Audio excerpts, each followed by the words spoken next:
So, pupunta kami ngayon sa... The Faranui Regional Park! Yeah, mapakita namin sa inyo mamaya guys. Beach siya. So, Pero maulan. oo, hindi naman. Tiwala lang. So guys, ngayon lang ako nagka-off sa work. Wow, workaholic. Kaya mamasyal kami. Di ba? Yes. So, Long overdue. hala, medyo umuulan nga. Pero, sabi naman doon sa weather app, hindi daw uulan doon sa Tafaranui. So, 1 hour and something minutes drive siya. So, papakita namin sa inyo mamaya pagdating namin. Bye! See you there! Bye.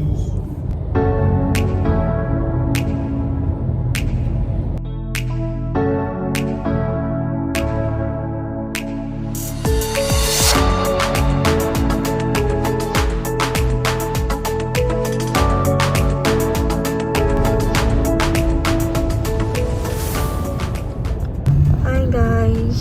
Dito na kami sa Matakana. Matakana. Pero sabi sa Waze, ang 18 minutes pa daw bago kami makarating sa... Saan ba yung babe? The Faranui Regional The Faranui Regional Park. Turn right onto Patu Road. So, guys, gusto nyo ba ito? Bituka. 6 minutes na lang, pero grabe naman yung pagkasigsag ng daan.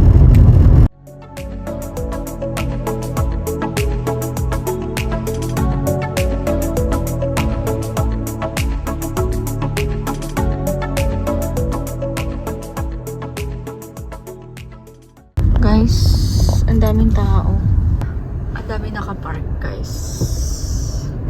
Hi guys! We're at the beach. Ang daming tao. Hello! Hi. May park din sa taas, grass. Kaso, pang beach tong payong namin. Wala kaming tent. Nakakaya naman tumabi sa kanila. So, ito nga pala yung beach, guys.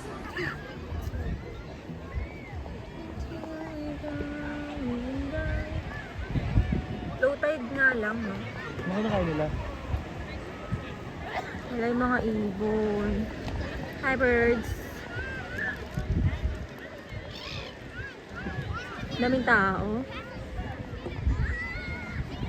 Low tide nga lang siya. Pero grabe yung waves.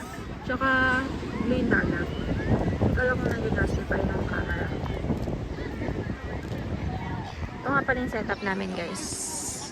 Yan. Naka-camping chair ako. Siya naka-baning siya dyan. Oh. Hello! Hi guys, we're at the beach. First beach. Hello, baby. It's a baby. At the beach. Magka-swim kami dun mamaya. Doon na lang kasi Lamig eh. Pag malamig ayoko, papanoorin lang ito. doon.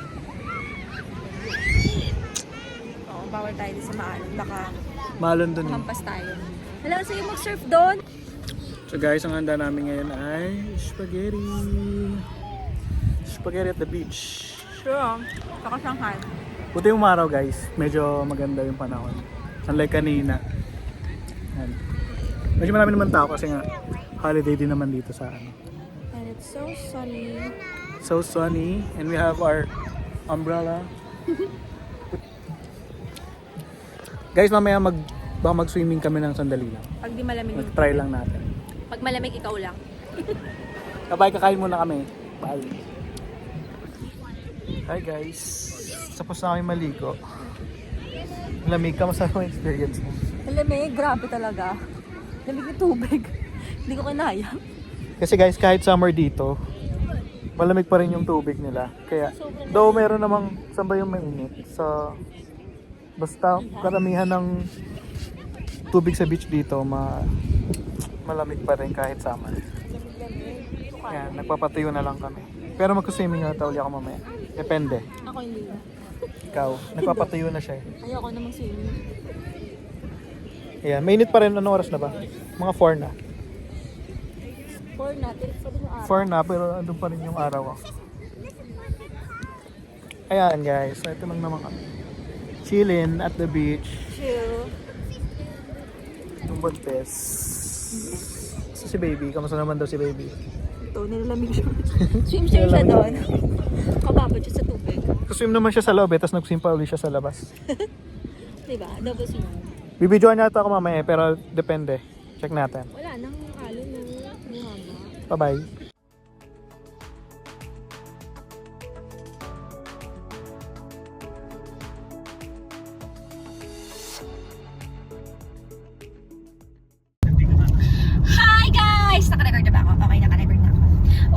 uulitin ko na may mga sinabi ko kasi hindi pala ako naka-record kanina. Oh my gosh! So ayun na nga guys, pauwi na nga kami. Pang tatlong service ko na itong sinasabi. Hindi ako naka-record kanina. Pauwi na nga kami, yan nakapag-bihis na kami and everything. Hindi kami nagbanlaw kasi ang hassle. So pag-uwi na lang, nag-bihis na kami dito sa kotse. Which is hassle din. Lahat hassle. Lahat hassle. Ganun naman talaga. Pero oo, ganun talaga dito. Yung iba nga hindi na nagbibihis, no? Kung ano na lang yung suot nila. Papatayo na lang. Oo. So ayun, madami kaming mga nakitang puwet kanina. Mga mapuputing puwet naman, in fairness naman sa kanila. At mga mga abs. Wala namang magiging masyadong hirap. Tapos meron dito, ang dami nila mga katulad ni Maui tsaka ni Moana. Meron silang games kami. Oo, may mga games sila. So may free kami doon, entertainment show.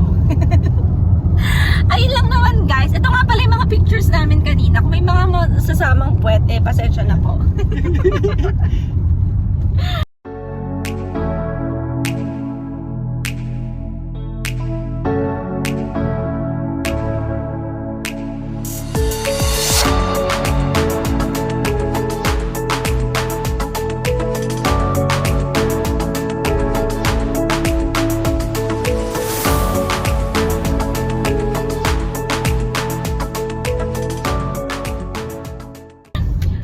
So yun na nga yung mga pictures namin guys. And time check, it's 5:34. Pauwi na kami, maliwanag pa. Ayun na nga guys, ang New Year and Christmas kasi dito sa New Zealand ay tumataon sa summer season. That's why yung mga tao talaga more on mga beaches, mga parks. Kasi talaga dito sa New Zealand parang pinopromote nila yung mga outdoorsy, naturey, and everything. You know, potency. Oo, family time outdoors talaga. Hindi sila mga ma-inside na tao. Talagang outdoors and nature. Saka mall, wala ata mall. Di ba Hindi ko sure. Sa Christmas Day, sure ako wala. Pero parang ngayong New Year meron eh. Anyway, ayun lang naman guys. I hope you enjoy our mini vlog for today. That's our New Year's Day celebration. Yan, welcome 2025. Hi baby. Ayun lang naman guys. Thank you so much for watching and